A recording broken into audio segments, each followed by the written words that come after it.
प्यारे विद्यार्थियों, इस यूनिट का ये लास्ट सैक्शन है जिहदे विच असीं सिग्निफिकेंट फिगर्स नूं बारे जानने की कोशिश करांगे भी सिग्निफिकेंट फिगर्स हुंदियां की ने, इत्थे जरूरत कित्थे पैंदी है। कोई भी रीडिंग असीं रूटीन दे विच नोट करते हैं, कोई जरूरी नहीं कि असीं सिर्फ प्रैक्टिकल करन वेले ही सानूं रीडिंग्स की लोड़ पैंदी है। असीं अपनी रूटीन लाइफ दे विच भी घर दे अंदर कई बार कई चीज़ां की मिणती गिणती सानूं करन दी जरूरत पैंदी है। असीं किन्नी क एक्यूरेसी दे नाल, किन्नी क प्रसीजन दे नाल वो मैजरमेंट वो मिणती कर सकते हैं। ये साडी मिणती नूं लिखण वाली फिगर्स तो रिफ्लैक्ट होएगी। वो गिणती जिहड़ी असीं डिस्क्राइब करांगे अपनी मैजरमेंट करन तो बाद कुछ असीं डिजिट्स, कुछ हिंसे असीं कहांगे भी आ चीज़ की आ मिणती है। मान लो असीं किसी लिक्विड नूं दी कैपेसिटी, लिक्विड नूं असीं नोट डाउन करना होवे भी कितना लिक्विड है। मान लो साडे कोल एक बाल्टी दे विच पानी है, किसी कंटेनर दे विच पानी है, उहदी असीं मिणती करनी है। ये कोई जरूरी नहीं भी वो एग्जैक्ट फिगर ही होवे, 1 लीटर होवे जां 2 लीटर होवे जां 3 लीटर होवे। वो इन्हां दे विचकार भी कोई संख्या हो सकती है। मान लो 1.5 लीटर हो सकता, असीं कहांगे इट इज़ 1.5 लीटर। 1.5 ते 1.6 ਦੇ ਵਿੱਚ ਵੀ ਵੈਲਿਊ ਹੋ ਸਕਦੀ ਹੈ। ਮੰਨ ਲਓ ਅਸੀਂ ਸਾਡੇ ਕੋਲ ਜਿਹੜਾ ਲਿਕੁਇਡ ਹੈ ਹੋਵੇ 1.55 ਲੀਟਰ ਵੀ ਤਾਂ ਹੋ ਸਕਦਾ ਹੈ। ਤਾਂ 1.55 ਤੇ 1.56 ਦੇ ਵਿੱਚ ਵੀ ਕੋਈ ਗਿਣਤੀ ਹੋ ਸਕਦੀ ਹੈ। ਉਸ ਨੂੰ ਅਸੀਂ ਲਿਖਾਂਗੇ 1.552 ਜਾਂ 1.553 ਐਂਡ ਸੋ ਔਨ।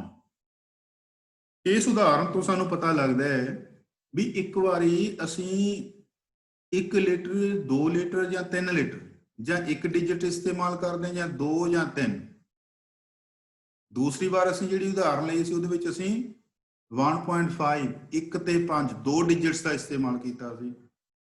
ਅਗਲੀ ਜਦੋਂ ਗੱਲ ਕੀਤੀ ਸੀ ਉਹਦੇ ਵਿੱਚ ਅਸੀਂ ਕਿਹਾ ਸੀ ਵੀ ਹੋ ਸਕਦਾ 1.55 ਹੋਵੇ, ਉਹਦੇ ਵਿੱਚ ਅਸੀਂ 3 ਡਿਜਿਟਸ ਨੂੰ ਇਸਤੇਮਾਲ ਕੀਤਾ ਸੀ। ਇਹਦਾ ਮਤਲਬ ਜਿਹੜੇ ਅਸੀਂ ਹਿੰਸੇ ਨੇ, ਜਿਹੜੀਆਂ ਡਿਜਿਟਸ ਨੇ, ਉਹਨਾਂ ਦੀ ਗਿਣਤੀ डिपेंड करती है भी असीं किन्नी क एक्यूरेसी दे नाल वो चीज़ की मिणती कर रहे हैं। ये जिहड़ी डिजिट्स ने बेटे, इन्हां नूं असीं फिगर्स बोलते हैं। इन्हां फिगर्स की की सिग्निफिकेंस है, की महत्ता है, उहदे मुताबिक असीं किसी भी मैजर्ड वैल्यू दे विचों इन्हां डिजिट्स नूं आइडेंटिफाई करांगे ते उन्हां नूं असीं सिग्निफिकेंट फिगर्स कहांगे। तुहाडे स्क्रीन ते असीं सिग्निफिकेंट फिगर्स ਨੂੰ ਪੜ੍ਹ ਰਹੇ ਹਾਂ ਵੀ ਹੁੰਦਾ ਕੀ ਹੈ ਇਸ ਬਾਰੇ। ਇਟ ਇਜ਼ ਕੁਆਇਟ ਨੈਚੁਰਲ, ਇਹ ਕੁਦਰਤੀ ਹੈ to get some error in every measurement. It is quite natural, ਇਹ ਕੁਦਰਤੀ ਹੈ, ਸੁਭਾਵਿਕ ਹੈ ਵੀ ਕੋਈ ਵੀ ਅਸੀਂ ਮਿਣਤੀ ਕਰਦੇ ਹਾਂ, ਮੈਜ਼ਰਮੈਂਟ ਕਰਦੇ ਹਾਂ, ਉਹਦੇ ਵਿੱਚ ਕੋਈ ਨਾ ਕੋਈ ਐਰਰ ਆਏਗੀ। The degree of accuracy is shown by the number of digits up to which measurement is recorded. वो जी असीं मिणती की है वो किन्नी को सही है, किन्नी क एक्यूरेट है, वो इस चीज़ पर निर्भर करता है भी वो मिणती करन वेले जिहड़ी मैजरमेंट रिकॉर्ड जिहड़ी कीती उहदे विच किन्नियां डिजिट्स नूं असीं इस्तेमाल कीता, किन्नियां लिआंदियां ने उस डिजिट्स नूं तां कि मिणती नूं असीं एक्सप्रैस कर सकीए, दस सकीए। The digits up to which result of measurement is reliable. Reliable का मतलब जिस ते विश्वास किया जा सकता होवे भी ये सही है। ਕਿਹੜੀਆਂ ਡਿਜਿਟਸ ਨੂੰ ਰਾਹੀਂ ਅਸੀਂ ਦੱਸ ਸਕੀਏ ਵੀ ਜਿਹੜੀ ਮੈਜ਼ਰਮੈਂਟ ਕੀਤੀ ਹੈ ਇਹ ਬਿਲਕੁਲ ਦਰੁਸਤ ਹੈ, ਰਿਲਾਇਬਲ ਹੈ, ਉਸ ਤੋਂ ਇੱਕ ਵੱਧ। The digits up to which result of measurement is reliable +1, ਉਸ ਤੋਂ ਇੱਕ ਜ਼ਿਆਦਾ ਅਸੀਂ ਜਦੋਂ ਕਰਕੇ ਗਿਣਤੀ ਟੋਟਲ ਕਰਾਂਗੇ are known as significant digits or significant figures. The digits up to which result of measurement is reliable +1 more digit are known as significant digits or significant figures. More the number of significant figures in a measurement, जिन्नियां measurement दे दौरान ਅਸੀਂ ਵੱਧ figures ਨੂੰ digits ਨੂੰ use ਕਰਾਂਗੇ ਉਨੀ ਜ਼ਿਆਦਾ accuracy ਹੋਏਗੀ, ਉਨੀ ਜ਼ਿਆਦਾ ਉਹ ਮਿਣਤੀ ਦਰੁਸਤ ਹੋਏਗੀ। Higher is the accuracy of measurement and vice versa. ਜਾਂ ਇਸ ਦੇ ਉਲਟ ਕਿਸੇ ਮਿਣਤੀ ਵੇਲੇ ਜਦੋਂ ਅਸੀਂ ਜਿੰਨੀਆਂ ਘੱਟ ਡਿਜਿਟਸ ਰਾਹੀਂ ਉਸ ਮਿਣਤੀ ਬਾਰੇ ਦੱਸਾਂਗੇ ਲਿਖਾਂਗੇ ਉਨੀ ਉਹ ਜਿਹੜੀ ਮਿਣਤੀ ਹੈ ਉਹ ਘੱਟ ਐਕੂਰੇਟ ਹੋਏਗੀ। ਮੈਂ ਰਿਪੀਟ ਕਰਾਂਗਾ, more the number of significant figures in a measurement, higher is the accuracy of measurement and vice versa. Vice versa ਦਾ ਮਤਲਬ ਕੀ ਹੁੰਦਾ ਹੈ ਵੀ ਅਸੀਂ ਜਿਹੜੀ ਗੱਲ ਪਹਿਲਾਂ ਕਹੀ ਹੈ ਜਾਂ ਤਾਂ ਐਵੇਂ ਹੋਵੇ ਉਹ ਵੀ ਸਹੀ ਹੈ ਜਾਂ ਫਿਰ ਇਸ ਦੇ ਉਲਟ, ਜਿਵੇਂ more the number of significant figures, ਜਿੰਨੀਆਂ ਵੱਧ significant figures ਹੋਣਗੇ higher is the accuracy, ਉਨੀ ਜ਼ਿਆਦਾ ਐਕੂਰੇਸੀ ਹੋਏਗੀ। ਉਹਦਾ ਉਲਟ ਕੀ ਹੋਏਗਾ, more ਦਾ ਮਤਲਬ ਕੀ ਹੁੰਦਾ less the number of significant figures in a measurement, ਹਾਇਰ ਦਾ ਉਲਟ ਕੀ ਹੁੰਦਾ ਲੈਸ ਇਜ਼ ਦਾ ਐਕੂਰੇਸੀ। ਇਹ ਸਟੇਟਮੈਂਟ ਐਵੇਂ ਵੀ ਸਹੀ ਹੈ, ਤਾਂ ਹੀ ਅਸੀਂ ਲਿਖਿਆ ਪਿੱਛੇ vice versa. There is no need to express result of measurements in digits more than significant digits.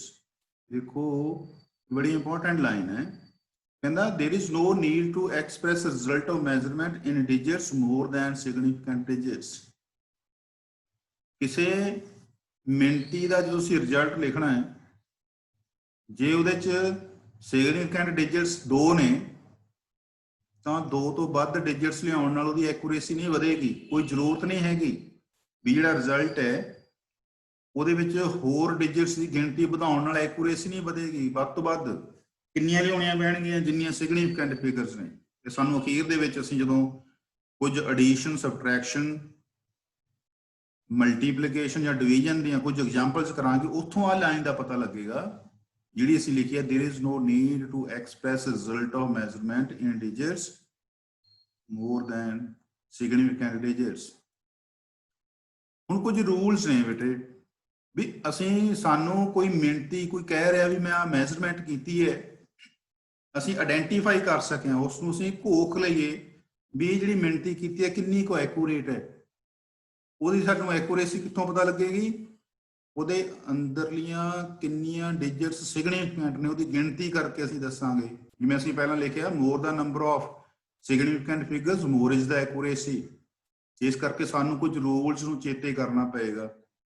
ਅਸੀਂ ਦੇਖਾਂਗੇ ਕਿਹੜੇ ਕਿਹੜੇ ਰੂਲਸ ਨੇ, ਕਿੰਨਾ ਰੂਲਸ ਨੂੰ ਕਿੰਨਾ ਨਿਯਮਾਂ ਨੂੰ ਅਸੀਂ ਧਿਆਨ 'ਚ ਰੱਖ ਕੇ ਆਇਡੈਂਟੀਫਾਈ ਕਰਾਂਗੇ ਕਿਸੇ ਵੀ ਮਿਣਤੀ ਦੇ ਦੌਰਾਨ ਵੀ ਸਿਗਨੀਫਿਕੈਂਟ ਫਿਗਰਸ ਕਿੰਨੀਆਂ ਨੇ।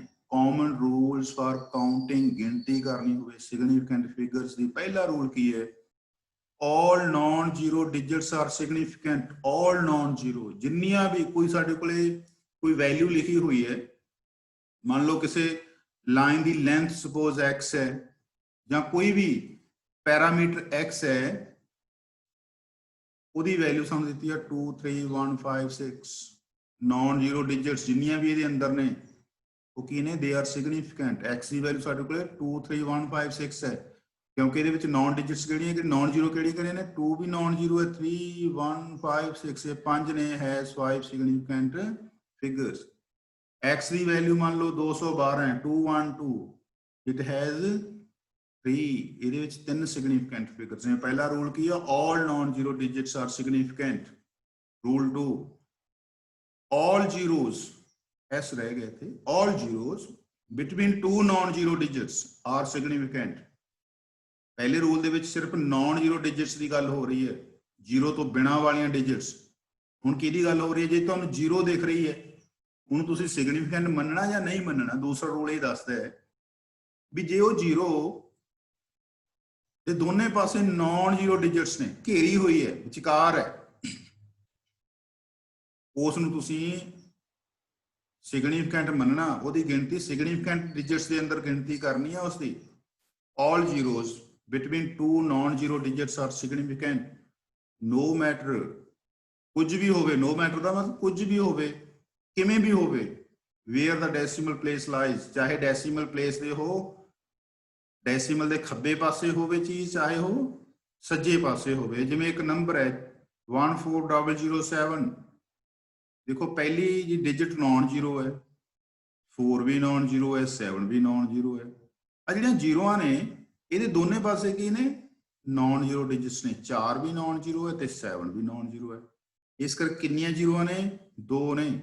इस करके दोनों की गिनती काहदे च आएगी, सिग्निफिकेंट डिजिट्स दे विच आएगी। तो फिर टोटल कितनियां डिजिट्स होणगियां, 1 2 3 4 5, सारे दियां सारियां की बनणगियां, significant digits होंगे। Therefore, this number has 5 significant figures and digits.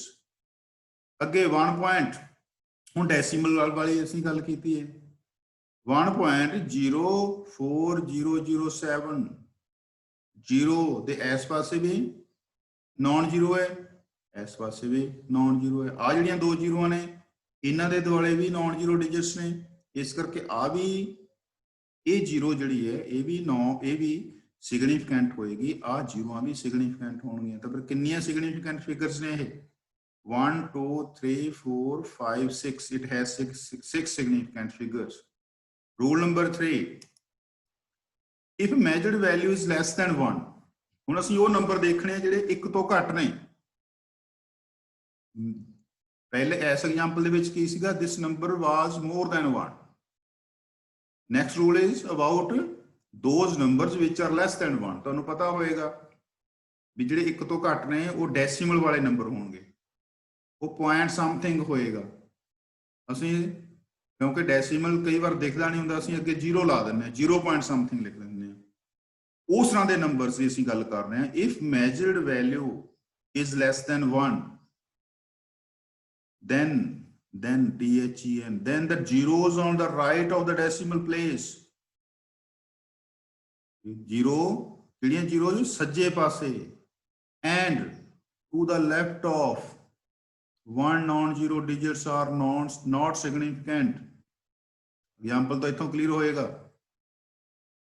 Uh number 0 तो घट है, this number is less than 1, it is less than 1, 0.00213। ये की लिखा, the zeros on the right of decimal place, आज डेसिमल दे सज्जे पासे जिहड़ियां जीरोस ने, and to the left, आ जिहड़ी जीरो है ये खब्बे पासे है, to the left of non zero digits to the decimal place तो खब्बे पासे जिहड़ी जीरो है वो की होएगी, वो नॉन सिग्निफिकेंट होएगी, इट इज नॉट सिग्निफिकेंट। जिन्हां नूं मैं अंडरलाइन कीता होया, इस करके आ जिहड़ियां जीरो ने, जे तुहानूं कहे कोई इस नंबर दे विच कितनियां सिग्निफिकेंट डिजिट्स ने, आ इस रूल नंबर 3 के मुताबिक ना आ जीरो सिग्निफिकेंट है, ना आ दोने जीरो सिग्निफिकेंट ने। आ जिहड़े नंबर ने 2 1 3 क्योंकि नॉन जीरो ने, इस करके ही सिग्निफिकेंट फिगर्स ने। इस करके ये जिहड़ा नंबर है, it has only 3 significant digits, significant figures, has underlined zeros as non-significant, and it is applicable in all numbers less than 1। सारे ते लागू हुंदा रूल ये। रूल नंबर 4, इन्हें नंबर जे कोई नंबर तुहानूं दिखदा है विदाउट डेसिमल पॉइंट, डेसिमल नहीं दिख रहा, the terminal zeros are not significant। एक तुसीं नंबर देख रहे हो, एक फिगर देख रहे हो पूरा दा पूरा, कोई रकम देख रहे हो, ਉਹਦੇ ਵਿੱਚ ਡੈਸੀਮਲ ਨਹੀਂ ਦਿਖ ਰਿਹਾ, ਉਹਦੇ ਅਖੀਰ ਦੇ ਵਿੱਚ ਜ਼ੀਰੋਆਂ ਨੇ ਜਿੰਨੀਆਂ, ਉਹਨਾਂ ਨੂੰ ਅਸੀਂ ਸਿਗਨੀਫੀਕੈਂਟ ਨਹੀਂ ਮੰਨਾਂਗੇ। ਜਿਵੇਂ ਤੁਹਾਡੇ ਕੋਲ 4230 ਹੈ, 4230 ਇੱਕ ਨੰਬਰ ਹੈ, ਇਹਦੇ 'ਚ ਕੋਈ ਡੈਸੀਮਲ ਨਹੀਂ ਦਿਖ ਰਿਹਾ, ਤਾਂ ਟਰਮੀਨਲ ਜ਼ੀਰੋ ਅਖੀਰ ਤੇ ਜਿਹੜੀ ਜ਼ੀਰੋ ਹੈ ਉਹ ਕੀ ਹੋਏਗੀ, ਉਹ ਸਿਗਨੀਫੀਕੈਂਟ ਨਹੀਂ ਹੋਏਗੀ, ਉਹ ਨॉन ਸਿਗਨੀਫੀਕੈਂਟ ਹੈ। ਇਸ ਕਰਕੇ 4230 ਦੇ ਵਿੱਚ ਤੁਹਾਨੂੰ ਕੋਈ ਪੁੱਛੇ ਵੀ ਕਿੰਨੀਆਂ ਸਿਗਨੀਫੀਕੈਂਟ ਡਿਜਿਟਸ ਨੇ, ਇਹਦੇ ਵਿੱਚ ਸਿਰਫ 3 ਸਿਗਨੀਫੀਕੈਂਟ ਡਿਜਿਟਸ ਨੇ, ਜ਼ੀਰੋ ਜਿਹੜੀ ਅੰਡਰਲਾਈਨ ਕੀਤੀ it is not significant, therefore this has only 3 significant figures। Rule number 4 ਕੀ ਕਹਿੰਦਾ ਹੈ, ਜੇ ਤੁਹਾਨੂੰ ਡੈਸੀਮਲ ਨਹੀਂ ਦਿਖਦਾ ਤਾਂ ਲਾਸਟ ਟਰਮੀਨਲ ਜਿਹੜੀਆਂ ਜ਼ੀਰੋਸ ਨੇ ਉਹਨਾਂ ਨੂੰ ਅਸੀਂ ਸਿਗਨੀਫੀਕੈਂਟ ਨਹੀਂ ਮੰਨਣਾ, they are not significant। this is rule number 4। rule number 5, in a number with decimal point, ਪਹਿਲੇ ਚ ਕੀ ਸੀਗਾ, ਜੇ ਡੈਸੀਮਲ ਪੁਆਇੰਟ ਹੈਗਾ, ਅਸਲ ਚ ਆ ਰਿਹਾ ਰੂਲ ਨੰਬਰ 5 6 ਤੇ 7 ਹੈ, ਇਹ ਆਪਸ ਦੇ ਵਿੱਚ ਲਗਭਗ ਰਲਦੇ ਮਿਲਦੇ ਨੇ। ਇਨ ਏ ਨੰਬਰ ਵਿਦ ਡੈਸੀਮਲ ਪੁਆਇੰਟ, ਹੁਣ ਕਿਹੜੇ ਨੰਬਰ ਦੀ ਉਹ ਗੱਲ ਹੋ ਰਹੀ ਹੈ ਜਿਹਦੇ ਚ ਡੈਸੀਮਲ ਆ ਰਿਹਾ, ਦ ਟ੍ਰੇਲਿੰਗ ਜ਼ੀਰੋਜ਼ ਆਰ ਸਿਗਨੀਫੀਕੈਂਟ। ਜੇ ਤਾਂ ਡੈਸੀਮਲ ਨਹੀਂ ਸੀ ਤਾਂ ਟ੍ਰੇਲਿੰਗ ਜ਼ੀਰੋ ਨੂੰ ਅਸੀਂ ਸਿਗਨੀਫੀਕੈਂਟ ਮੰਨਣਾ ਨਹੀਂ ਸੀ, ਪਰ ਜੇ ਹੁਣ ਡੈਸੀਮਲ ਹੈ ਤਾਂ ਟ੍ਰੇਲਿੰਗ ਜ਼ੀਰੋਜ਼ ਸਿਗਨੀਫੀਕੈਂਟ ਨੇ। ਜਿਵੇਂ ਇੱਥੇ ਡੈਸੀਮਲ ਆ ਗਿਆ, ਟ੍ਰੇਲਿੰਗ ਜ਼ੀਰੋਜ਼ ਕਿਹੜੀਆਂ ਨੇ? ਅਖੀਰਲੀਆਂ ਜ਼ੀਰੋਜ਼। ਹੁਣ ਇਹ ਕੀ ਬਣ ਜਾਣਗੀਆਂ? ਇਹ ਸਿਗਨੀਫੀਕੈਂਟ ਹੋਣਗੀਆਂ। ਪਰ ਆ ਜਿਹੜੀਆਂ ਪਹਿਲੀਆਂ ਜ਼ੀਰੋਜ਼ ਨੇ, ਕਿਉਂਕਿ ਨੰਬਰ 1 ਤੋਂ ਘੱਟ ਹੈ, ਤਾਂ ਜਿਹੜਾ ਅਸੀਂ ਰੂਲ 3 ਕੀਤਾ ਸੀਗਾ ਪਿੱਛੇ, ਉਹਦੇ ਮੁਤਾਬਕ ਡੈਸੀਮਲ ਪਲੇਸ ਤੋਂ ਜਸਟ ਸੱਜੇ ਪਾਸੇ ਵਾਲੀਆਂ ਜ਼ੀਰੋਜ਼ ਤੇ ਖੱਬੇ ਪਾਸੇ ਵਾਲੀਆਂ ਜ਼ੀਰੋਜ਼, ਕਿਉਂਕਿ 1 ਤੋਂ ਘੱਟ ਹੈ, ਇਹ ਕੀ ਬਣ ਜਾਣਗੀਆਂ? They are non significant, these are not significant. ਇਸ ਕਰਕੇ ਅੰਡਰਲਾਈਨ ਜਿਹੜੀਆਂ ਜ਼ੀਰੋਜ਼ ਨੇ, ਇਹਨਾਂ ਦੀ ਗਿਣਤੀ ਸਿਗਨੀਫੀਕੈਂਟ ਡਿਜਿਟਸ ਦੇ ਵਿੱਚ ਨਹੀਂ ਹੋਏਗੀ। ਪਰ ਆ ਜਿਹੜੀਆਂ ਜ਼ੀਰੋਜ਼ ਨੇ, ਕਿਉਂਕਿ ਡੈਸੀਮਲ ਤੋਂ ਡੈਸੀਮਲ ਵਾਲਾ ਨੰਬਰ ਹੈ, ਤਾਂ ਉਹਦੇ ਵਿੱਚ ਟ੍ਰੇਲਿੰਗ ਜਿਹੜੀਆਂ ਜ਼ੀਰੋਜ਼ ਨੇ, ਟ੍ਰੇਲਿੰਗ ਦਾ ਮਤਲਬ ਟਰਮੀਨਲ, ਅਖੀਰ ਤੇ ਆਉਣ ਵਾਲੀਆਂ ਜ਼ੀਰੋਜ਼ ਨੇ ਜਿਹੜੀਆਂ, ਉਹਨਾਂ ਨੂੰ ਅਸੀਂ ਸਿਗਨੀਫੀਕੈਂਟ ਮੰਨਣਾ। ਇਸ ਕਰਕੇ ਇਸ ਨੰਬਰ ਦੇ ਅੰਦਰ ਕਿੰਨੀਆਂ ਸਿਗਨੀਫੀਕੈਂਟ ਫਿਗਰਸ ਨੇ? 4 3 0 0, ਸਾਰੀਆਂ ਜਿਹੜੀਆਂ ਡਿਜਿਟਸ ਨੇ, they are significant. It has 4 significant figures. The underlined zeros are not significant. Rule number 6. Change of unit does not change the number of significant figures in a measurement. ਕਦੇ ਵੀ ਤੁਹਾਡੇ ਕੋਲੇ ਮੰਨ ਲਓ ਕੋਈ ਐਗਜ਼ਾਮਪਲ ਹੈ ਤੁਹਾਡੇ ਕੋਲੇ ਕੋਈ ਲੈਂਥ ਹੈ 2.304 ਕਿਲੋਮੀਟਰ, ਕਿੰਨੀਆਂ ਡਿਜਿਟਸ ਨੇ ਸਿਗਨੀਫੀਕੈਂਟ? ਆ ਨਾਨ ਜ਼ੀਰੋ ਹੈ, ਆ ਵੀ ਨਾਨ ਜ਼ੀਰੋ ਹੈ, 4 ਵੀ ਨਾਨ ਜ਼ੀਰੋ ਹੈ, ਆ ਜ਼ੀਰੋ ਕਿਉਂਕਿ ਦੋ ਨਾਨ ਜ਼ੀਰੋ, ਆ ਜਿਹੜੀ ਜ਼ੀਰੋ ਹੈ ਦੋਨੇ ਪਾਸੇ ਨਾਨ ਜ਼ੀਰੋ ਡਿਜਿਟਸ ਨੇ, ਇਸ ਕਰਕੇ ਜ਼ੀਰੋ ਵੀ ਸਿਗਨੀਫੀਕੈਂਟ ਡਿਜਿਟ ਹੈ। ਟੋਟਲ ਕਿੰਨੀਆਂ ਡਿਜਿਟਸ ਹੋ ਗਈਆਂ? 4। It has 4 significant digits. ਅਸੀਂ ਹੁਣ ਕਨਵਰਸ਼ਨ ਕਰ ਲਈ, ਕਿਲੋਮੀਟਰ ਨੂੰ ਅਸੀਂ ਮੀਟਰਾਂ 'ਚ ਕਨਵਰਟ ਕਰ ਲਿਆ, 1000 ਨਾਲ ਮਲਟੀਪਲਾਈ ਕਰਤਾ, ਇਹ ਕੀ ਬਣ ਗਿਆ? 2304। ਇਹਦੇ ਵਿੱਚ ਵੀ ਕਿੰਨੀਆਂ ਡਿਜਿਟਸ ਨੇ significant? It has again 4 significant figures. Therefore unit ਦੇ ਚੇਂਜ ਹੋਣ ਦੇ ਨਾਲ ਸਿਗਨੀਫੀਕੈਂਟ ਫਿਗਰਸ ਦੀ ਗਿਣਤੀ ਨਹੀਂ ਚੇਂਜ ਹੁੰਦੀ। Next rule, rule number 7. The zero written to the left of decimal for a number less than 1 is never significant. ਇਹਦਾ ਮਤਲਬ ਕੀ ਹੈ? ਕੋਈ ਨੰਬਰ 1 ਤੋਂ ਘੱਟ ਹੈ, 0 point something ਕੋਈ ਨੰਬਰ ਹੈ, ਡੈਸੀਮਲ ਤੋਂ ਖੱਬੇ ਪਾਸੇ ਜਿਹੜੀ ਸੀ ਜ਼ੀਰੋ ਲਿਖੀ ਹੈ, ਉਹ ਆਪਣੀ ਕਨਵੀਨੀਅੰਸ ਦੇ ਮੁਤਾਬਕ ਲਿਖੀ ਹੈ ਤਾਂ ਕਿ ਸਾਨੂੰ ਨੰਬਰ ਸਹੀ ਦਿਖ ਸਕੇ। ਇਸਕੇ ਜ਼ੀਰੋ ਦਾ ਕੋਈ ਰੈਲੇਵੈਂਸ ਨਹੀਂ ਹੈਗਾ। ਇਹ ਜ਼ੀਰੋ ਜੇ ਨਾ ਵੀ ਹੁੰਦੀ ਤਾਂ ਵੀ ਨੰਬਰ ਪੁਆਇੰਟ ਤੋਂ ਸ਼ੁਰੂ ਹੋਣਾ ਸੀ, ਡੈਸੀਮਲ ਤੋਂ। ਜ਼ੀਰੋ ਲਿਖਣ ਜਾਂ ਨਾ ਲਿਖਣ ਦੇ ਨਾਲ ਇਹਦੀ ਐਕੂਰੇਸੀ ਦੇ ਕੋਈ ਫਰਕ ਨਹੀਂ ਪੈਂਦਾ। ਇਸ ਕਰਕੇ ਉਹ ਜਿਹੜੇ ਨੰਬਰ ਨੇ ਵਿਚ ਆਰ ਲੈਸ ਦੈਨ 1, ਡੈਸੀਮਲ ਤੋਂ ਖੱਬੇ ਪਾਸੇ ਜਿਹੜੀ ਵੀ ਜ਼ੀਰੋ ਹੋਏਗੀ, ਤੁਸੀਂ 10 ਜ਼ੀਰੋਆਂ ਲਿਖ ਦਿਓ ਇੱਥੇ, ਉਹਦੇ ਨਾਲ ਸਿਗਨੀਫੀਕੈਂਟ ਫਿਗਰਸ ਦੀ ਗਿਣਤੀ ਨਹੀਂ ਵਧੇਗੀ। Therefore any zero written to the left of decimal, left ਦਾ ਮਤਲਬ ਖੱਬੇ ਪਾਸੇ, ਲੈਫਟ ਆਫ ਡੈਸੀਮਲ ਪੁਆਇੰਟ, ਇਹਨਾਂ 'ਚ ਜਿਹੜੇ ਨੰਬਰ 1 ਤੋਂ ਘੱਟ ਨੇ ਉਹ ਕੋਈ ਸਿਗਨੀਫੀਕੈਂਟ ਨਹੀਂ ਹੈਗੇ zeros. Therefore underline zero is not significant. ਕਿੰਨੀਆਂ ਸਿਗਨੀਫੀਕੈਂਟ ਨੇ ਡਿਜਿਟਸ ਦੇ ਵਿੱਚ? 4। ਇੱਕ ਆਹ, ਦੂਸਰੀ, ਤੀਸਰੀ, ਚੌਥੀ। It has 4 significant digits.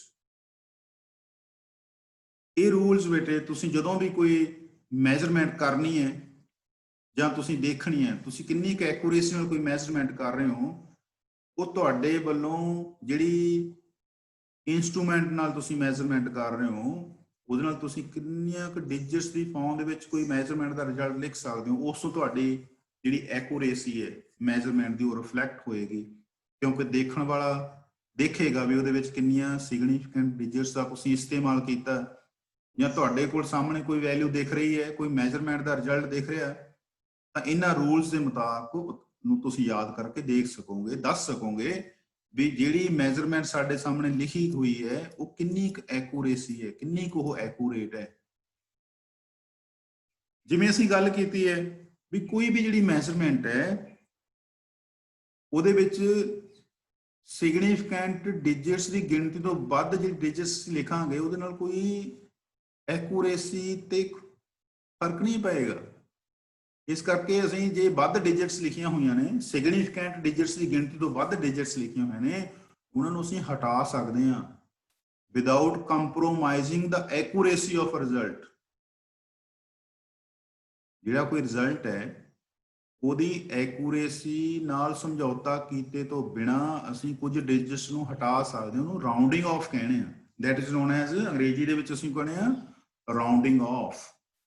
ਰਾਉਂਡਿੰਗ of ਕਿਵੇਂ ਕਰਨੀ ਹੈ? 5 ਪੁਆਇੰਟ ਨੇ।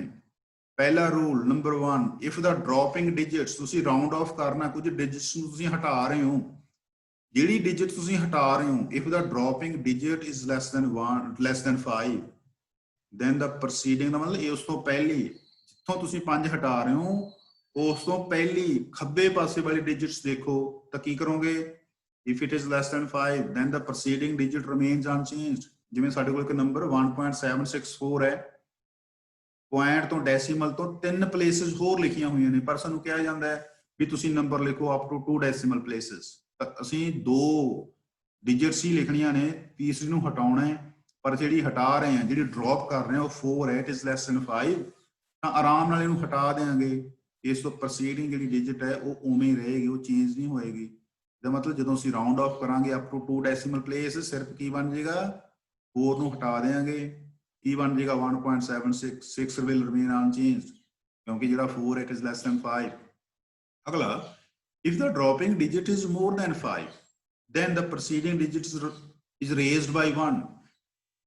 ਹੁਣ ਜੇ ਸਾਡੇ ਕੋਲੇ 1.76 ਕੋਈ ਨੰਬਰ ਹੈ, ਇਹ ਨੰਬਰ 2 ਡੈਸੀਮਲ ਪਲੇਸ ਤੱਕ ਲਿਖਿਆ ਹੋਇਆ, ਸਾਨੂੰ ਕੋਈ ਕਹਿੰਦਾ ਵੀ ਰਾਉਂਡ ਆਫ ਕਰੋ ਅਪ ਟੂ 1 ਡੈਸੀਮਲ ਪਲੇਸ, ਵੀ ਡੈਸੀਮਲ ਤੋਂ ਇੱਕੋ ਹੀ ਅਗਲੀ ਡਿਜਿਟ ਇੱਕੋ ਹੀ ਹੋਵੇ, sorry.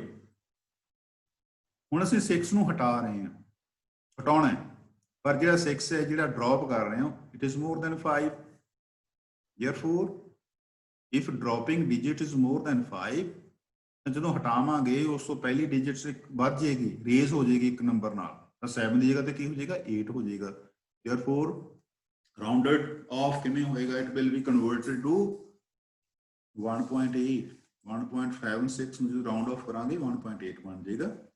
Rule number 3, if the dropping digit is 5, ਅੱਗੇ ਪਹਿਲਾ ਸੀਗਾ ਜੇ ਡ੍ਰੌਪਿੰਗ ਡਿਜਿਟ 5 ਤੋਂ ਘੱਟ ਹੈ, ਦੂਸਰਾ 5 ਤੋਂ ਵੱਧ ਹੈ।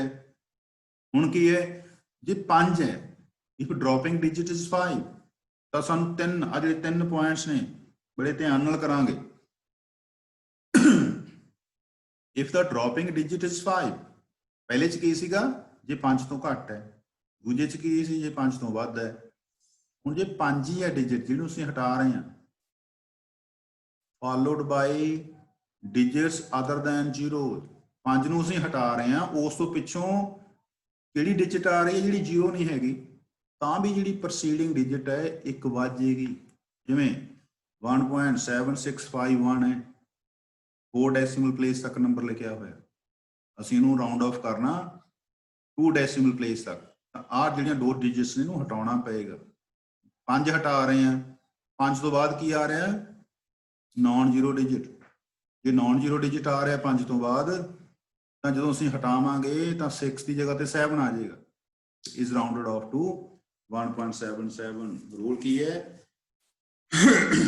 ਜੇ ਡ੍ਰੌਪਿੰਗ ਡਿਜਿਟ 5 ਹੈ ਤੇ ਉਸ ਤੋਂ ਅਗਲਾ ਉਹਨੂੰ ਫਾਲੋ ਕੌਣ ਕਰਦਾ ਹੈ, ਨਾਨ ਜ਼ੀਰੋ ਡਿਜਿਟ, ਤਾਂ ਤੁਸੀਂ ਜਦੋਂ 5 ਨੂੰ ਹਟਾਓਗੇ ਤਾਂ ਉਸ ਤੋਂ ਪ੍ਰੋਸੀਡਿੰਗ ਡਿਜਿਟ ਇੱਕ ਵੱਧ ਜਾਏਗੀ। ਅਗਲਾ point, if the dropping digit is 5 followed by 0। ਹੁਣ ਜੇ 5 ਨੂੰ ਅਸੀਂ ਹਟਾ ਰਹੇ ਹਾਂ, ਉਸ ਤੋਂ ਬਾਅਦ 0 ਆ ਰਿਹਾ, ਤਾਂ 2 ਤਰੀਕੇ ਨਾਲ ਰੂਲ ਨੰਬਰ 4 ਤੇ 5 ਦੇਖਣਾ ਪਏਗਾ ਦੋਨੇ। ਹੁਣ ਅਸੀਂ ਦੇਖਾਂਗੇ ਜਦੋਂ 5 ਨੂੰ ਹਟਾ ਰਹੇ ਹਾਂ, ਪਿੱਛੋਂ ਉਹਦੇ 0 ਹੈ, ਉਹਦੇ ਪਿੱਛੇ 0 ਹੈ, ਉਹਨੂੰ ਫਾਲੋ ਕੌਣ ਕਰਦਾ, 0। ਫਿਰ ਦੇਖਣਾ ਵੀ 5 ਤੋਂ ਪਹਿਲਾਂ ਔਡ ਈਵਨ ਨੰਬਰ ਹੈ ਜਾਂ ਔਡ ਨੰਬਰ। ਜੇ ਤਾਂ 5 ਤੋਂ ਪਹਿਲਾਂ ਈਵਨ ਨੰਬਰ ਹੈ, ਅਸੀਂ ਦੇਖਿਆ 1.7650। ਪਹਿਲਾਂ ਮੈਂ ਰੂਲ ਫੇਰ ਪੜਾਂ, if the dropping digit is 5 followed by 0 then the preceding digit is unchanged if it is even। ਮਤਲਬ ਇਹਦਾ ਕੀ ਹੈ, ਇੱਕ ਨੰਬਰ ਹੈ 1.7650, ਅਸੀਂ 5 ਨੂੰ ਹਟਾ ਰਹੇ ਹਾਂ, 5 ਤੱਕ, 5 ਤੋਂ ਬਾਅਦ ਵਾਲੀਆਂ ਸਾਰੀਆਂ ਚੀਜ਼ਾਂ ਹਟਾ ਰਹੇ ਹਾਂ, ਅਸੀਂ ਦੇਖ ਰਹੇ ਹਾਂ 5 ਤੋਂ ਬਾਅਦ 0 ਹੈ। ਜੇ ਤਾਂ 5 ਤੋਂ ਬਾਅਦ 0 ਤੋਂ ਬਿਨਾਂ ਕੋਈ ਹੋਰ ਚੀਜ਼ ਹੁੰਦੀ ਤਾਂ 6 ਦੀ ਜਗ੍ਹਾ ਤੇ 7 ਆ ਜਾਣਾ ਸੀ, ਪਰ 5 ਤੋਂ ਬਾਅਦ ਕੀ ਹੈ, 0। ਹੁਣ ਡਿਸਾਈਡ ਕਰਨਾ ਹੈ ਕਿ 5 ਤੋਂ ਪਹਿਲਾ ਜਿਹੜਾ ਨੰਬਰ ਹੈ ਇਹ ਈਵਨ ਹੈ ਜਾਂ ਔਡ ਹੈ। ਜੇ ਇਹ ਈਵਨ ਨੰਬਰ ਹੈ, 6 ਇਜ਼ ਈਵਨ, ਤਾਂ ਇਟ ਵਿਲ ਰਿਮੇਨ ਅਨਚੇਂਜਡ। ਜੋ ਰਾਉਂਡ ਆਫ ਕਰਾਂਗੇ ਇਟ ਵਿਲ ਬੀ 1.76 ਇਜ਼ 1.76। ਪਰ ਜੇ ਅਗਲਾ ਰੂਲ ਕੀ ਦੱਸਦਾ ਹੈ, 5 ਜਿਹਨੂੰ ਹਟਾ ਰਹੇ ਹਾਂ ਡਿਜਿਟ, ਉਸ ਤੋਂ ਬਾਅਦ 0 ਆਉਂਦੀ ਹੈ, ਜੇ ਉਸ ਤੋਂ ਪਹਿਲਾ ਨੰਬਰ ਔਡ ਹੈ ਤਾਂ ਇੱਕ ਨੰਬਰ ਵੱਧ ਜਾਏਗਾ। ਨੈਕਸਟ ਰੂਲ ਇਹੀ ਦੱਸਦਾ, if the dropping digit is 5 followed by 0 then the preceding digit is raised by 1 if it is odd। if it is odd, ਉਦਾਹਰਨ 1.7750, 4 ਡੈਸੀਮਲ ਪਲੇਸ ਤੱਕ ਲਿਖਿਆ ਹੋਇਆ ਨੰਬਰ, ਸਾਨੂੰ 2 ਡੈਸੀਮਲ ਪਲੇਸ ਤੱਕ ਲਿਖਣ ਲਈ ਕਿਹਾ ਜਾਂਦਾ ਸਪੋਜ਼, ਤਾਂ ਸਾਨੂੰ ਆਹ ਚੀਜ਼ ਨੂੰ ਡ੍ਰੌਪ ਕਰਨਾ ਪਏਗਾ। ਤਾਂ 5 ਤੋਂ ਬਾਅਦ ਵਾਲੀਆਂ ਚੀਜ਼ਾਂ ਡ੍ਰੌਪ ਕਰਨੀਆਂ ਨੇ। 5 ਤੋਂ ਬਾਅਦ ਕੀ ਹੈ? 0 ਹੈ। if dropping digit is 5 followed by 0, ਤਾਂ ਉਸ ਤੋਂ ਪਹਿਲਾ ਨੰਬਰ ਦੇਖਣਾ ਪਏਗਾ। ਜੇ ਇਹ odd ਹੈ ਤਾਂ ਇੱਕ ਰੇਜ਼ ਹੋ ਜਾਏਗਾ, ਕਿਉਂਕਿ 7 is odd number, ਤਾਂ 1.78 ਬਣ ਜਾਏਗਾ number, is rounded off to 1.78।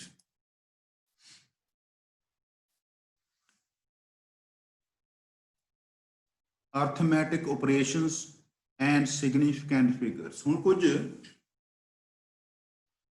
significant figures ਨੂੰ ਅਸੀਂ ਆਇਡੈਂਟੀਫਾਈ ਅਸੀਂ ਕੀਤਾ ਵੀ ਕਿਵੇਂ ਕਰ ਸਕਦੇ ਹਾਂ। ਹੁਣ ਉਹਨਾਂ ਨੂੰ ਧਿਆਨ 'ਚ ਰੱਖ ਕੇ ਕੁਝ ਰਿਲੇਸ਼ਨਸ ਅਸੀਂ ਕੋਈ ਐਡੀਸ਼ਨ, ਸਬਟਰੈਕਸ਼ਨ, ਮਲਟੀਪਲੀਕੇਸ਼ਨ, ਡਿਵੀਜ਼ਨ ਕਰਨੀ ਹੈ। ਅਸੀਂ ਸਿਗਨੀਫਿਕੈਂਟ ਫਿਗਰਸ ਨੂੰ ਦੀ ਗਿਣਤੀ ਕਿਵੇਂ ਰਿਟੇਨ ਕਰਨੀ ਹੈ, ਇਹ ਜਿਹੜਾ ਪੇਜ ਆ ਉੱਤੇ ਸਾਨੂੰ ਇਹ ਪਤਾ ਲੱਗੇਗਾ।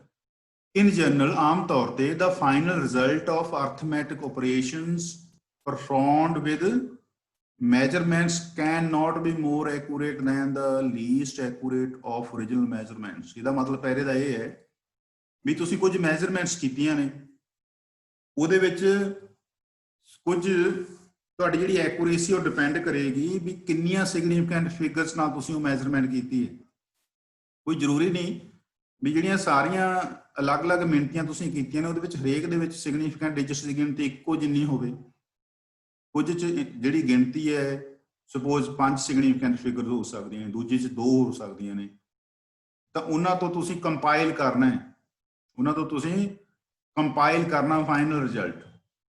ਤਾਂ ਉਹ ਜਿਹੜਾ ਫਾਈਨਲ ਰਿਜ਼ਲਟ ਹੈ ਉਹਦੀ ਜਿਹੜੀ ਐਕੂਰੇਸੀ ਹੈ ਉਹ ਘੱਟ ਤੋਂ ਘੱਟ ਜਿਹੜੀਆਂ ਤੁਹਾਡੀਆਂ ਓਰੀਜਨਲ ਜਿਹੜੀਆਂ ਮੈਜਰਮੈਂਟਸ ਨੇ ਉਹਨਾਂ 'ਚੋਂ ਘੱਟ ਤੋਂ ਘੱਟ ਜਿਹੜੀ ਐਕੂਰੇਸੀ ਸੀ ਉਸ ਤੋਂ ਨਹੀਂ ਵੱਧ ਸਕਦਾ। ਇੱਥੇ ਸਾਡੇ ਕੋਲ ਕਲੀਅਰ ਹੋਏਗੀ example. Case 1, in both addition and subtraction, ਜਦੋਂ ਅਸੀਂ ਐਡੀਸ਼ਨ ਜਾਂ ਸਬਟਰੈਕਸ਼ਨ ਕਰਦੇ ਹਾਂ, final result should retain as many decimal places as are there in the number with smallest number of decimal places। ਮੰਨ ਲਓ ਇੱਕ ਨੰਬਰ ਸਾਡੇ ਕੋਲ x ਹੈ, 12.687 ਹੈ। ਕਿੰਨੀਆਂ ਸਿਗਨੀਫਿਕੈਂਟ ਡਿਜਿਟਸ ਨੇ? 5। ਡੈਸੀਮਲ ਪੁਆਇੰਟ ਤੋਂ ਬਾਅਦ ਕਿੰਨੇ ਤੱਕ, ਕਿੱਥੋਂ ਤੱਕ ਗਏ ਆ? 3 ਤੱਕ ਗਏ ਆ। 3 ਡੈਸੀਮਲ ਪਲੇਸ ਤੱਕ x ਦੀ ਵੈਲਿਊ ਅਸੀਂ ਲਿਖੀ ਹੋਈ ਹੈ। y ਕਿੰਨੀ ਹੈ? 2.35। ਕਿੰਨੀਆਂ ਡੈਸੀਮਲ ਪਲੇਸ ਤੱਕ ਲਿਖੀ ਹੋਈ ਹੈ ਅਸੀਂ? 2 ਤੱਕ। ਮੰਨ ਲਓ ਅਸੀਂ ਐਡ ਕਰ ਰਹੇ ਹਾਂ, ਐਡ ਕਰਕੇ ਸਾਡੇ ਕੋਲ ਕਿੰਨੀ ਵੈਲਿਊ ਬਣ ਗਈ? 15.037। ਕਿੰਨੀਆਂ ਡੈਸੀਮਲ ਪਲੇਸ ਤੱਕ ਗਏ ਅਸੀਂ? 3 ਤੱਕ। ਪਰ ਇਹ ਜਿਹੜਾ ਪਹਿਲਾ ਕੇਸ ਹੈ ਇਹਦੇ ਮੁਤਾਬਕ ਸਾਨੂੰ ਜ਼ਰੂਰਤ ਨਹੀਂ 3 ਡੈਸੀਮਲ ਪਲੇਸ ਤੱਕ ਜਾਣ ਲਈ, ਕਿਉਂਕਿ ਸਾਨੂੰ 3 ਡੈਸੀਮਲ ਪਲੇਸ ਤੱਕ ਜਾ ਕੇ ਐਕੂਰੇਸੀ ਤੇ ਕੋਈ ਫਰਕ ਨਹੀਂ ਪਏਗਾ, ਕਿਉਂਕਿ ਜਿੰਨਾ ਤੋਂ ਇਹ ਰਿਜ਼ਲਟ ਬਣਿਆ ਉਹਨਾਂ ਦੇ ਵਿੱਚ ਲੀਸਟ ਜਿਹੜੀਆਂ ਡੈਸੀਮਲ ਪਲੇਸਿਸ ਤੱਕ ਕਿੱਥੋਂ ਤੱਕ ਗਏ ਸੀ? 2 ਤੱਕ। Therefore we may write this result up to 2 decimal places। ਜੋ 2 ਡੈਸੀਮਲ ਪਲੇਸ ਤੱਕ ਲਿਖਾਂਗੇ ਤਾਂ ਸਾਨੂੰ 7 ਨੂੰ ਡ੍ਰੌਪ ਕਰਨਾ ਪਏਗਾ। ਹੁਣ ਡ੍ਰੌਪ ਕਰਨਾ ਤਾਂ ਰਾਉਂਡ ਆਫ ਕਰਨਾ, 7 is more than 5, ਤਾਂ ਰਿਜ਼ਲਟ ਕੀ ਬਣ ਜਾਏਗਾ? ਇਸ ਤੋਂ ਪ੍ਰੋਸੀਡਿੰਗ ਡਿਜਿਟ 1 ਵੱਜ ਜਾਏਗੀ, 3 ਦੀ ਜਗ੍ਹਾ 4 ਬਣ ਜਾਏਗੀ। Therefore it is rounded off to 15.04, which is rounded off to second decimal place। Case 2, in multiplication and division, the final result should retain as many significant figures as are there in the original number with smallest number of significant figures। ਜਦੋਂ ਅਸੀਂ divide ਕਰਨਾ ਤਾਂ final result ਦੇ ਅੰਦਰ ਕਿੰਨੀਆਂ significant figures ਤੁਸੀਂ ਰੱਖੋਗੇ? ਜਿੰਨਾ ਤੋਂ ਉਹ ਬਣਿਆ ਉਹਨਾਂ 'ਚ ਘੱਟ ਤੋਂ ਘੱਟ ਜਿੰਨਾ 'ਚ ਸਿਗਨੀਫਿਕੈਂਟ ਫਿਗਰ ਸੀਗੀ। ਇਹ ਸਾਡੇ ਕੋਲ ਉਦਾਹਰਨ ਇੱਕ ਐਗਜ਼ਾਮਪਲ ਹੈ, x = 2.9 ਸਪੋਜ਼, y ਦੀ ਵੈਲਿਊ 1.358। ਅਸੀਂ ਮਲਟੀਪਲੀਕੇਸ਼ਨ ਕਰਨੀ ਹੈ, x y ਬਣਾਉਣਾ ਹੈ, ਤੇ ਮਲਟੀਪਲੀਕੇਸ਼ਨ ਕਿਹਦੀ ਕਰਨੀ ਹੈ? x ਤੇ y ਦੀ। ਤਾਂ ਮਲਟੀਪਲੀਕੇਸ਼ਨ ਵਿੱਚ ਕਿੰਨੀਆਂ ਸਿਗਨੀਫਿਕੈਂਟ ਫਿਗਰਸ ਅਸੀਂ ਰੱਖ ਸਕਦੇ ਹਾਂ? ਜਿੰਨੀਆਂ ਇਹਨਾਂ ਦੋਨਾਂ ਚੋਂ ਘੱਟ ਹੈ। we shall retain only 2 significant figures, ਕਿਉਂਕਿ ਜਿੰਨਾਂ ਤੋਂ ਪ੍ਰੋਡਕਟ ਬਣਨਾ ਉਹਨਾਂ 'ਚ ਘੱਟ ਤੋਂ ਘੱਟ ਸਿਗਨੀਫਿਕੈਂਟ ਫਿਗਰਸ ਕਿੰਨੀਆਂ ਸੀ? 2 ਸੀ। ਅਸੀਂ x y ਨੂੰ ਮਲਟੀਪਲਾਈ ਕੀਤਾ, ਸਾਡੇ ਕੋਲ ਆ ਇੱਕ ਨੰਬਰ ਬਣ ਗਿਆ 3.9382। ਕਿੰਨੀਆਂ ਸਿਗਨੀਫਿਕੈਂਟ ਫਿਗਰਸ ਨੇ? ਇਹਦੇ ਵਿੱਚ 5 ਸਿਗਨੀਫਿਕੈਂਟ ਫਿਗਰਸ ਨੇ, ਪਰ ਸਾਡੀ ਜਿਹੜੀ ਐਕੂਰੇਸੀ ਹੈ ਉਹਦੇ ਉੱਤੇ ਕੋਈ ਇੰਪੈਕਟ ਨਹੀਂ ਪਏਗਾ। क्योंकि जिन्ना तो ये नंबर बनया ਉਹਦੇ ਚ ਘੱਟ ਤੋਂ ਘੱਟ ਸਿਗਨੀਫੀਕੈਂਟ ਫਿਗਰਸ ਕਿੰਨੀਆਂ ਸੀ ਜਿੰਨੀਆਂ x ਦੇ ਵਿੱਚ ਸੀ 2 ਸੀ therefore we may round off this number up to 2 significant figures ਅਸੀਂ 9 ਤੋਂ ਬਾਅਦ ਵਾਲੀਆਂ ਜਿਹੜੀਆਂ ਸਾਰੀਆਂ ਸਿਗਨੀਫੀਕੈਂਟ ਫਿਗਰ ਜਿਹੜੀਆਂ ਸਾਰੀਆਂ ਸਿਗਨੀਫੀਕੈਂਟ ਨਹੀਂ ਅਸੀਂ ਇਹ ਜਿਹੜਾ ਨੰਬਰ ਹੈ 3.9382 ਇਹਨੂੰ ਅਸੀਂ ਰਾਉਂਡ ਆਫ ਕਰ ਸਕਦੇ ਹਾਂ up to first decimal place ਹੁਣ ਕਿਹਨੂੰ ਅਸੀਂ ਰਾਉਂਡ ਆਫ ਕਰ ਰਹੇ ਹਾਂ 3 ਨੂੰ ਹਟਾ ਰਹੇ ਹਾਂ 3 is a number which is less than 5 therefore 382 ਨੂੰ ਅਸੀਂ ਜਦੋਂ drop ਕਰਾਂਗੇ ਇਸ ਤੋਂ preceding number ਜਿਹੜਾ ਹੈਗਾ it will remain same therefore this number is rounded off to 3.9 up to 2 decimal places ਜਿਵੇਂ ਜਿਹੜਾ product ਹੈ now it has only 2 significant figures ਕਿੰਨੀਆਂ ਨੇ ਜਿਨ੍ਹਾਂ ਤੋਂ ਇਹ ਬਣਿਆ ਉਹਨਾਂ ਦੇ ਵਿੱਚੋਂ ਜਿਹੜਾ ਲੀਸਟ ਨੰਬਰ ਹੈ ਜਿੰਨੀਆਂ ਉਹਦੇ ਵਿੱਚ ਸਿਗਨੀਫੀਕੈਂਟ ਫਿਗਰਸ ਨੇ ਉਨੇ ਸਾਡੇ ਕੋਲੇ ਫਾਈਨਲ ਦੇ ਵਿੱਚ ਨੇ ਇਸ ਲਈ ਅਸੀਂ ਇੱਕ ਹੋਰ ਐਗਜ਼ਾਮਪਲ ਕੀਤੀ ਹੈ ਡੈਂਸਿਟੀ ਮਾਸ ਅਪਨ ਵੋਲਿਊਮ 4.237 ਕੋਈ ਮਾਸ ਹੈ ਵੋਲਿਊਮ ਸਾਡੇ ਕੋਲ 2.51 ਹੈ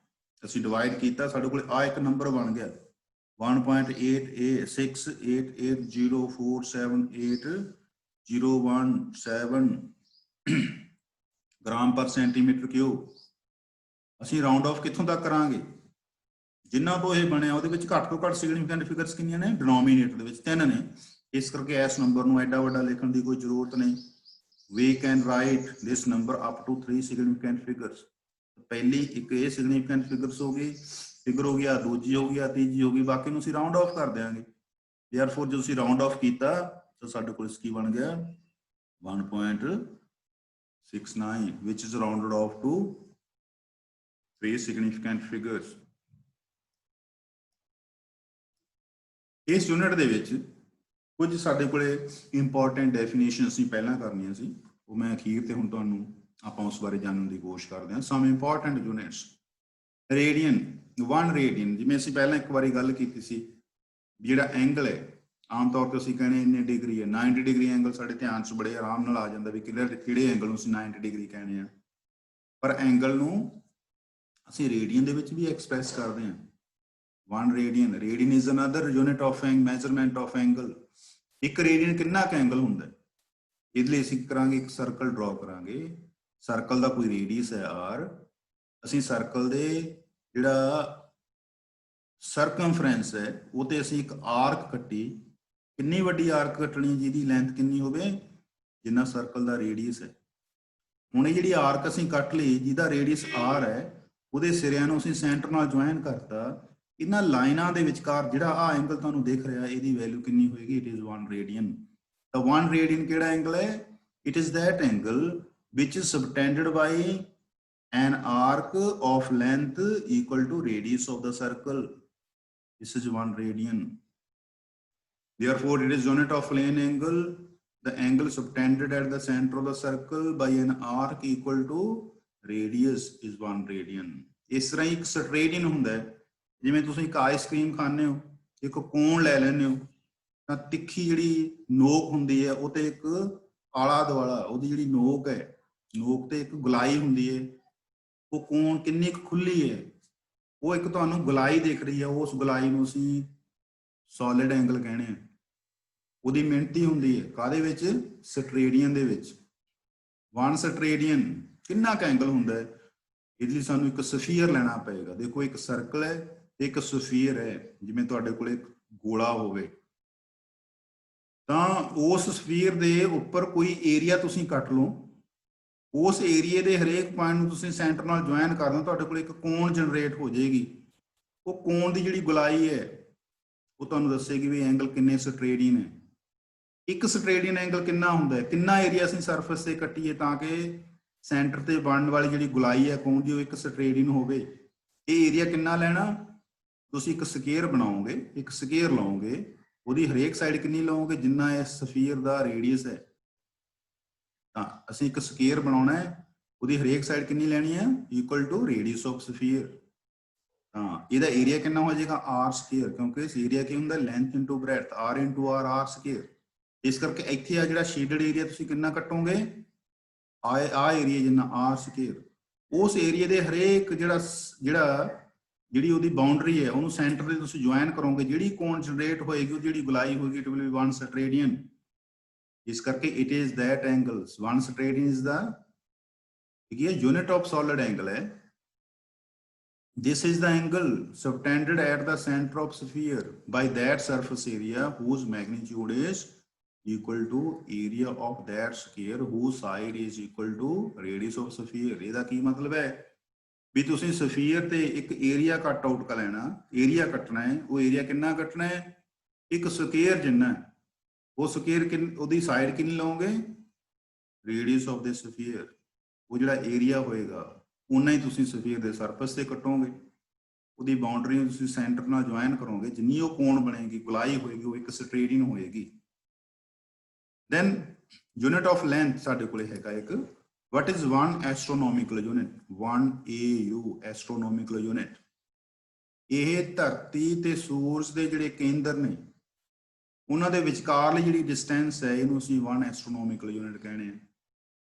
1 astronomical unit is the distance between the centers of earth and sun। ਕਿੰਨੀ ਹੁੰਦੀ ਹੈ 1.496 into 10 raised to power 11 metre. ਇਹਨੂੰ ਰਾਉਂਡ ਆਫ ਕਰ ਲਿਆ ਅਸੀਂ, ਅਪ ਟੂ 3 ਡੈਸੀਮਲ ਪਲੇਸ ਲਿਖਿਆ ਹੋਇਆ, 1 ਅਪ ਟੂ ਅਸੀਂ 1 ਡੈਸੀਮਲ ਪਲੇਸ ਜੇ ਲਿਖਣਾ ਹੋਵੇ ਤਾਂ 9 ਨੂੰ ਅਸੀਂ ਡ੍ਰੌਪ ਕਰਾਂਗੇ, ਕਿਉਂਕਿ 9 ਨੂੰ ਤੁਸੀਂ ਡ੍ਰੌਪ ਕਰਾਂਗੇ ਇਟ ਇਜ਼ ਮੋਰ ਦੈਨ 5, ਤਾਂ ਪ੍ਰੋਸੀਡਿੰਗ ਡਿਜਿਟ ਕੀ ਬਣ ਜਾਏਗੀ 4 ਦੀ ਜਗ੍ਹਾ ਤੇ 5 ਆ ਜਾਏਗੀ। ਦੇਅਰਫੋਰ ਵੀ ਮੇ right it as 1.5 into 10 raised to power 11 meter। 1 parallactic second, 1 parsecond, ਇਹ ਵੀ ਡਿਸਟੈਂਸ ਦਾ ਯੂਨਿਟ ਹੈ। 1 parsecond is the radius of that circle। ਕਿੰਨੀ ਕੁ ਲੈਂਥ ਹੈ, ਅਸੀਂ ਇੱਕ ਸਰਕਲ ਲਈਏ, ਉਹ ਸਰਕਲ ਤੇ ਇੱਕ ਚਾਪ ਕੱਟੀਏ, ਇੱਕ ਆਰਕ ਲਈਏ, ਦੇਖੋ ਇਹ ਆਰਕ ਨੂੰ ਜੇ ਅਸੀਂ ਦੂਰ ਲੈ ਜਾਾਂਗੇ, ਜੇ ਅਸੀਂ ਇਸੇ ਆਰਕ ਨੂੰ ਅੱਗੇ ਖਿਸਕਾ ਲਈਏ, ਆ ਜਿਹੜਾ ਐਂਗਲ ਹੈ ਛੋਟਾ ਹੋ ਜਾਏਗਾ, ਜੇ ਅਸੀਂ ਨੇੜੇ ਲੈ ਕੇ ਆਵਾਂਗੇ ਇਹ ਆ ਐਂਗਲ ਵੱਡਾ ਹੋਏਗਾ। ਇਹਦਾ ਮਤਲਬ ਇੱਕ ਪੁਆਇੰਟ ਤੇ ਕਿੰਨਾ ਐਂਗਲ ਇੱਕ ਆਰਕ ਕੱਟਦੀ ਹੈ ਉਹ ਡਿਪੈਂਡ ਕਰਦਾ ਹੈ ਪੁਆਇੰਟ ਤੋਂ, ਸੈਂਟਰ ਤੋਂ ਕਿੰਨੀ ਦੂਰ ਹੈ। ਇਸ ਕਰਕੇ ਅਸੀਂ ਇਹ ਆਰਕ ਕਿੰਨੀ ਲੈਣੀ ਹੈ, ਜਿਹਦੀ ਲੈਂਥ ਕਿੰਨੀ ਹੋਵੇ 1 ਐਸਟ੍ਰੋਨੋਮਿਕਲ ਯੂਨਿਟ, ਇੰਨੀ ਲੈਂਥ ਹੋਵੇ 1.5 into 10 ਦੀ ਪਾਵਰ 11 ਮੀਟਰ। ਇਹ ਕਿੰਨੀ ਦੂਰ ਲਈਏ ਪੁਆਇੰਟ ਤੋਂ, ਤਾਂ ਕਿ ਜਿਹੜਾ ਸੈਂਟਰ ਹੈ ਉਹ ਤੇ ਐਂਗਲ ਕਿੰਨਾ ਬਣੇ 1 second, 1 second, 1 second angle. Second ਦਾ ਯੂਨਿਟ ਤੁਹਾਨੂੰ ਅਜੇ ਤੱਕ ਟਾਈਮ ਕਰਕੇ ਸੈਕਿੰਡ ਜਾਣਦੇ ਹੋ, ਜਿਵੇਂ ਤੁਹਾਨੂੰ ਇੱਥੇ ਸੈਕਿੰਡ ਦੱਸਾਂ ਵੀ ਕਿੰਨਾ ਐਂਗਲ ਹੁੰਦਾ ਹੈ 90 ਡਿਗਰੀ ਐਂਗਲ। 1 ਡਿਗਰੀ ਜਿਹੜਾ 90 ਡਿਗਰੀ ਐਂਗਲ ਹੈ, ਜੇ ਤੁਸੀਂ 90 ਹਿੱਸੇ ਕਰਦੇ ਹੋ ਤੇ 90 ਪਾਰਟਸ ਕਰਦੇ ਹੋ ਤਾਂ ਇੱਕ ਜਿਹੜਾ ਪਾਰਟ ਹੋਏਗਾ ਤੁਹਾਡਾ 1 ਡਿਗਰੀ ਹੋਏਗਾ ਬੇਟੇ। ਜੇ ਉਹ 1 ਡਿਗਰੀ ਜਿਹੜਾ ਐਂਗਲ ਹੈ ਉਹਦੇ ਤੁਸੀਂ ਅੱਗੇ 60 ਹਿੱਸੇ ਕਰਦੇ ਹੋ ਤਾਂ ਇੱਕ ਜਿਹੜਾ ਸਮਾਲ ਪਾਰਟ ਹੋਏਗਾ ਉਹ ਐਂਗਲ ਨੂੰ ਅਸੀਂ 1 ਮਿੰਟ ਐਂਗਲ ਕਹਿੰਦੇ ਆ। ਉਹ ਜਿਹੜਾ 1 ਮਿੰਟ ਐਂਗਲ ਹੈ ਜੇ ਉਹਦੇ ਅੱਗੇ ਅਸੀਂ 60 ਹਿੱਸੇ ਕਰ ਦਈਏ ਸੌਰੀ, ਉਹ ਜਿਹੜਾ ਇੱਕ 60ਵਾਂ ਹਿੱਸਾ ਹੋਏਗਾ ਦੈਟ ਵਿਲ ਬੀ 1 ਸੈਕਿੰਡ। ਇਸ ਕਰਕੇ ਅਸੀਂ ਇਸ ਡੈਫੀਨੇਸ਼ਨ ਦੇ ਵਿੱਚ ਅਸੀਂ ਇੱਕ ਆਰਕ ਲੈ ਰਹੇ ਹਾਂ, ਕਿੰਨੀ ਲੈਂਥ ਉਹਦੀ ਹੋਣੀ ਚਾਹੀਦੀ ਹੈ 1 ਐਸਟ੍ਰੋਨੋਮਿਕਲ ਯੂਨਿਟ। ਉਹਨੂੰ ਇੰਨੀ ਦੂਰ ਰੱਖੀਏ ਵੀ ਇੱਕ ਪੁਆਇੰਟ ਤੇ ਐਂਗਲ ਕਿੰਨਾ ਸਟੈਂਡ ਕਰੇ 1 ਸੈਕਿੰਡ, ਤਾਂ ਉਹ ਜਿਹੜੀ ਦੂਰੀ ਹੈ ਉਸ ਆਰਕ ਦੀ ਇਸ ਪੁਆਇੰਟ ਤੋਂ ਉਹਨੂੰ ਅਸੀਂ 1 ਪੈਰ ਸੈਕਿੰਡ ਕਹਾਂਗੇ, ਪੈਰਾਲੈਕਟਿਕ second. 1 parsecond is the radius of that circle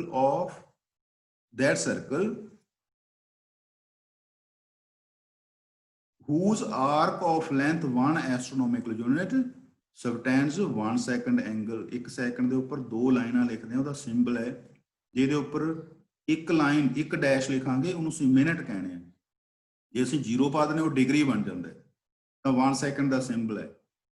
ਤਾਂ ਅਸੀਂ ਇਹੀ ਐਕਸਪ੍ਰੈਸ ਕੀਤਾ ਵੀ ਉਹ ਆਰਕ ਦੀ ਡਿਸਟੈਂਸ ਸੈਂਟਰ ਤੋਂ 1 ਪਰ ਸੈਕਿੰਡ ਹੋਏਗੀ ਜੇ ਉਹ ਆਰਕ ਇੱਕੋ ਐਸਟ੍ਰੋਨੋਮਿਕਲ ਯੂਨਿਟ ਲੈਂਥ ਦੀ ਸੈਂਟਰ ਤੇ ਕਿੰਨਾ ਐਂਗਲ ਸਪੈਂਡ ਕਰਦੀ ਹੈ 1 ਸੈਕਿੰਡ। ਤੇ ਲੈਂਥ ਹੁੰਦੀ ਕਿੰਨੀ ਹੈ ਇਹ 1 ਪਰ second is equal to 3.1 into 10 raised to power 16 metre. what is 1 light year? ਇਹ ਵੀ ਡਿਸਟੈਂਸ ਦਾ ਯੂਨਿਟ ਹੈ। it is the distance traveled by light in 1 year, traveled by light in 1 year। ਤੁਹਾਨੂੰ ਪਤਾ ਵੀ ਲਾਈਟ 1 ਸੈਕਿੰਡ ਕਿੰਨੀ ਦੂਰ ਚਲੀ ਜਾਂਦੀ ਹੈ 3 lakh kilometre. 3 into 10 raised to 8 metre per second. ਉਹ ਸੈਕਿੰਡ ਦੇ ਅਸੀਂ ਮਿੰਟ ਬਣਾ ਲਈ, 60 ਨਾਲ ਮਲਟੀਪਲਾਈ ਕਰਤਾ, ਫਿਰ ਉਹਦੇ ਅੱਗੇ ਅਸੀਂ ਘੰਟੇ ਬਣਾ ਲਏ, ਫਿਰ ਅਸੀਂ ਉਹਦੇ ਦਿਨ ਬਣਾ ਲਏ, ਦਿਨਾਂ ਦੇ ਅਸੀਂ ਸਾਲ ਬਣਾ ਲਏ। ਇਹ ਸਾਰੀ ਜਿਹੜੀ ਡਿਸਟੈਂਸ ਹੈ ਇਹ ਲਾਈਟ ਕਿੰਨੇ ਸਮੇਂ 'ਚ ਟਰੈਵਲ ਕਰਦੀ ਇਨ 1 ਈਅਰ, ਕਿੰਨੀ ਬਣ ਜਾਂਦੀ ਹੈ 9.46 into 10 raised to 15 metre. this is called 1 light year. ਹੁਣ ਸਾਡੇ ਕੋਲੇ ਕੁਝ ਹੋਰ ਆਮ ਡੇਲੀ ਲਾਈਫ ਦੇ ਵਿੱਚ ਵਰਤਣ ਵਾਲੇ ਯੂਨਿਟਸ ਨੇ, ਜਿਵੇਂ ਅਸੀਂ ਕਹਿੰਦੇ some other useful units. 1 inch, inch ਤੇ ਸੈਂਟੀਮੀਟਰਾਂ 'ਚ ਕੀ ਰਿਲੇਸ਼ਨ ਹੈ? 1 ਇੰਚ ਦੇ ਵਿੱਚ 2.54 ਸੈਂਟੀਮੀਟਰ ਹੁੰਦੇ ਆ। 1 inch is equal to 2.54 centimetre. ਇਹ ਮੀਟਰਾਂ 'ਚ ਐਕਸਪ੍ਰੈਸ ਕੀਤਾ ਹੋਇਆ। 1 ਫੁੱਟ ਦੇ ਵਿੱਚ ਕਿੰਨੇ ਸੈਂਟੀਮੀਟਰ ਹੁੰਦੇ ਆ? 30.48 ਸੈਂਟੀਮੀਟਰ। 1 ਯਾਰਡ ਤੁਸੀਂ ਗਜ ਲਿਖਿਆ ਹੋਏਗਾ, ਕਈ ਵਾਰ ਤੁਸੀਂ ਦੇਖਦੇ ਵੀ ਕਿੰਨੇ ਗਜ ਜਗ੍ਹਾ। 1 ਯਾਰਡ ਨੂੰ ਪੰਜਾਬੀ ਦੇ ਵਿੱਚ ਗਜ ਕਹਿੰਦੇ ਆ। 1 ਯਾਰਡ ਕਿੰਨਾ ਹੁੰਦਾ ਹੈ? 91.44 ਸੈਂਟੀਮੀਟਰ। 1 ਮਾਈਲ ਕਿੰਨੀ ਡਿਸਟੈਂਸ ਹੁੰਦੀ ਹੈ? 1.609 into 10⁵ ਸੈਂਟੀਮੀਟਰ। ਤੇ ਮੀਟਰਾਂ 'ਚ ਕਿੰਨੀ ਬਣ ਜਾਂਦੀ ਹੈ? ਇੰਨੀ। ਤੇ ਕਿਲੋਮੀਟਰਾਂ ਦੇ ਵਿੱਚ ਇੰਨੀ, ਕਿਉਂਕਿ ਸਾਨੂੰ ਕਿਲੋਮੀਟਰਾਂ ਦਾ ਜ਼ਿਆਦਾ ਅੰਦਾਜ਼ਾ ਹੁੰਦਾ। 1 ਮੀਲ ਕਿੰਨੇ ਦੇ ਬਰਾਬਰ ਹੁੰਦੀ ਹੈ? 1.5 ਕਿਲੋਮੀਟਰ ਤੋਂ ਉੱਪਰ ਹੁੰਦੀ ਹੈ। 1.609 ਕਿਲੋਮੀਟਰ ਨੂੰ 1 ਮੀਲ ਕਹਿੰਦੇ ਆ ਅਸੀਂ। ਪੁਰਾਣੇ ਜ਼ਮਾਨੇ ਵਿੱਚ ਮੀਲਾਂ 'ਚ ਡਿਸਟੈਂਸ ਨੂੰ ਨੋਟ ਕੀਤਾ ਜਾਂਦਾ ਸੀ। 1 ਨੌਟੀਕਲ ਮਾਈਲ, ਸਮੁੰਦਰਾਂ ਦੇ ਅੰਦਰ, ਪਾਣੀਆਂ ਦੇ ਅੰਦਰ ਜਿਹੜੀ ਡਿਸਟੈਂਸ ਹੈ ਨੌਟੀਕਲ ਮਾਈਲ ਦੇ ਵਿੱਚ ਮਿਣਤੀ ਕੀਤੀ ਜਾਂਦੀ ਹੈ। 1 ਨੌਟੀਕਲ ਮਾਈਲ ਕਿੰਨੀ ਹੁੰਦੀ ਹੈ? 1.852 kilometre. So this is all about in this lecture. Try to read and listen this lecture again and again so that you may understand each and everything. Thank you, Vete. Thank you so much.